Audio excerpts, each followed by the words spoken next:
안녕하십니까. 깜짝 놀랐어요. 안녕하세요. 저 기획재정부 예산실장입니다.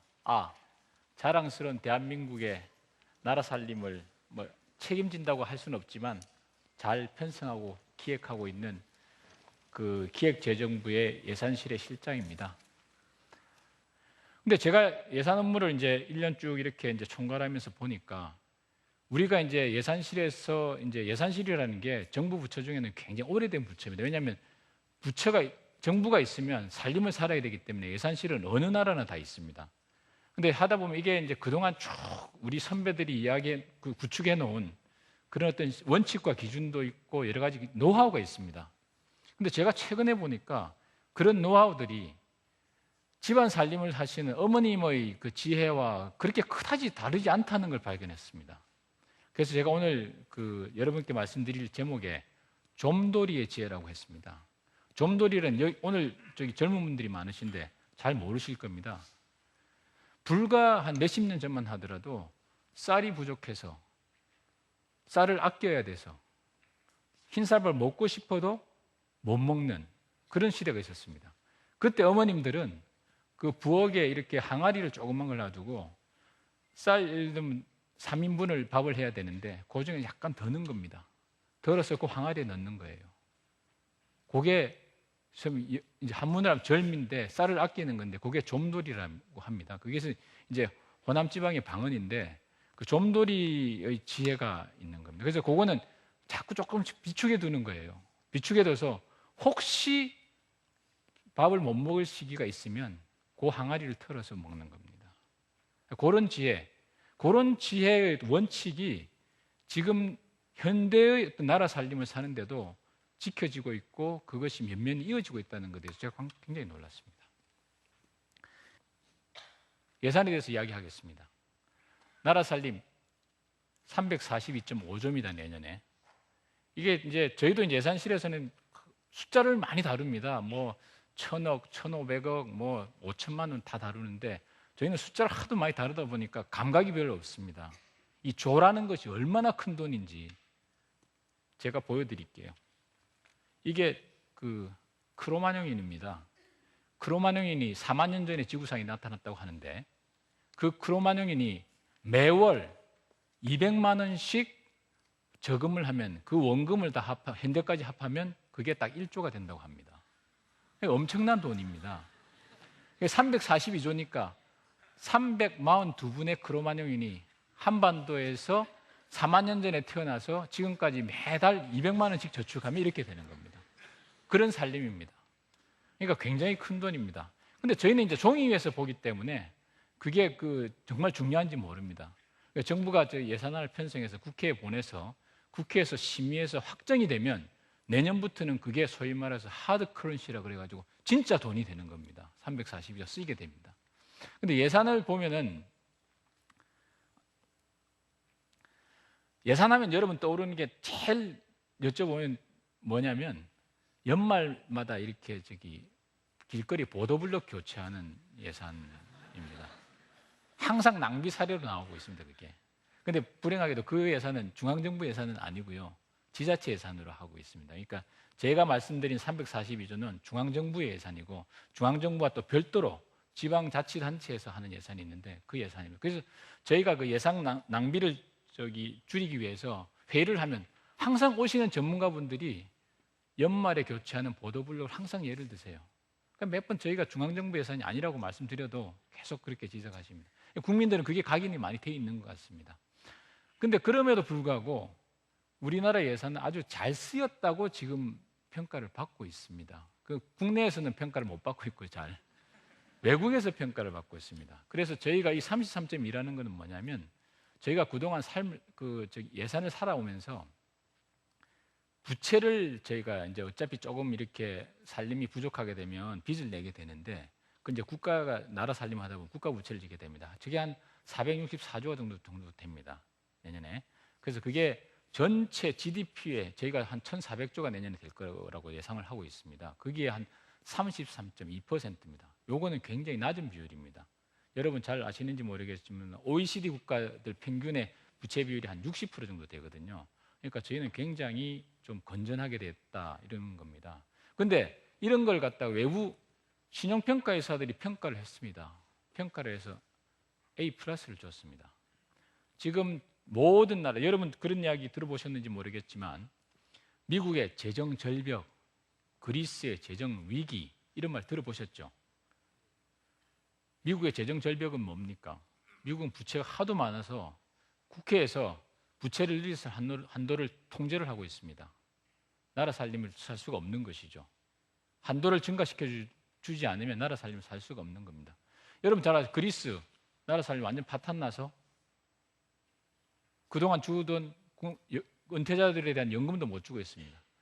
그런 사태가 오지 않도록 하는 것이 굉장히 중요한데 다행스럽게도 국제적인 신용평가회사들이 우리나라 재정에 대해서는 상당히 건전하다고 평가를 하고 있습니다. 저 예산실 담당하고 있는 저로서는 아주 다행스러운 일이고 그런 평가를 해준 데 대해서 굉장히 고맙게 생각합니다. 예산은 아까 말씀드린 대로 모든 나라 살림의 총 집합체이기 때문에 나라 살림을 보면은 그 나라의 장래를 알 수 있다고 했습니다. 조셉 슌페트라는 여러분 저희 창조적 파괴로 잘 알고 있는 오스트리아 경제학자가 한 말입니다. 그런데 저는 여기서 덧붙여서 나라의 장래뿐만 아니고 나라의 과거와 현재와 장래도 예산을 보면 알 수가 있습니다. 나라 살림 보면 알 수가 있습니다. 보여드릴게요. 보시면 저희가 이제 원래는 이제 60년대부터 해야 되는데 저희가 이제 시계를 좀 줄였습니다. 80년대 보시면 뭐가 제일 많이 저희가 지출을 했습니까? 국방 지출을 많이 했습니다. 국방비를. 그때만 하더라도 자주국방을 통해서 남북 간의 대치 관계가 굉장히 심각했기 때문에 자주국방을 하는 국방비를 늘려야 된다는 이유가 국방비 지출이 굉장히 많았습니다. 전체 지출의 한 30%를 정도 차지했었습니다. 그렇지만 쭉 보시면 2010년에 와서 국방비 비율이 굉장히 낮아졌죠. 그 다음 경제 지출 쭉 나오고 복지 지출 한번 보십시오. 과거 10% 정도 머물렀던 복지 지출이 지금 몇 %가 됐습니까? 30%가 됐습니다. 앞으로 더 증가할 겁니다. 이렇듯이 예산은 그 시대의 국민들의 요구와 사회의 요구를 반영하는 것입니다. 다만 예산이라는 것이 아까 말씀드린 대로 굉장히 다양한 사람이 참여하고 규모가 워낙 크기 때문에 항공모함과 같습니다. 보트와 같이 이렇게 순식간에 방향을 틀 수가 없습니다. 항공모함 여러분 아시듯이 천천히 움직이지 않습니까? 움직이진 줄 모르고 움직이지만 결국은 나중에 보면 방향이 이렇게 변화되어 있는 겁니다. 그래서 나라 살림에 보면은 이렇게 그 여러 가지 부문이 있습니다. 그래서 좀더리의 지혜는 뭐냐면 여러 가지 원칙들이 있을 수가 있습니다. 미래를 갖다가 생각해야 되기 때문에 저희가 미래를 예측을 해야 됩니다. 오늘 살림을 살기 위해서는 미래를 예측하기 위해서는 장기적으로 어떠한 비전을 갖고 있는가를 갖다 봐야 되고 그 다음에 5년 정도 텀을 가지고 어떠한 살림을 살아가느냐 하는 것을 연구를 해야 됩니다.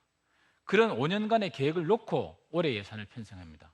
그것이 그런 체제로 지금 되어 있습니다. 다음, 저희가 다행스럽게도 정부가 예산을 편성하고 국회가 예산을 심의 확정시킵니다.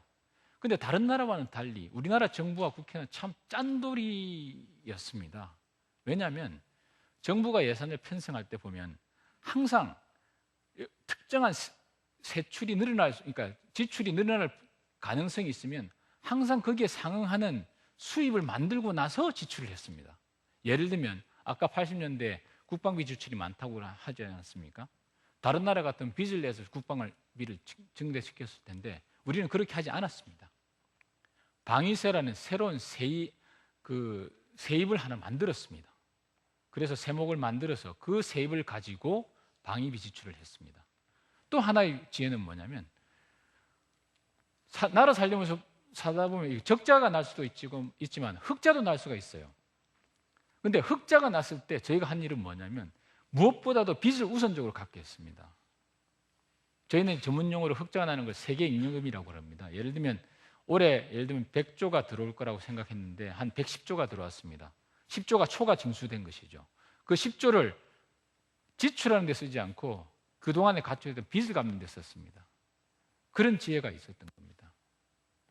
그 다음 그 지출을 할 때도 그 지출이 전략적으로 갈 수 있도록 저희가 항상 체크를 합니다.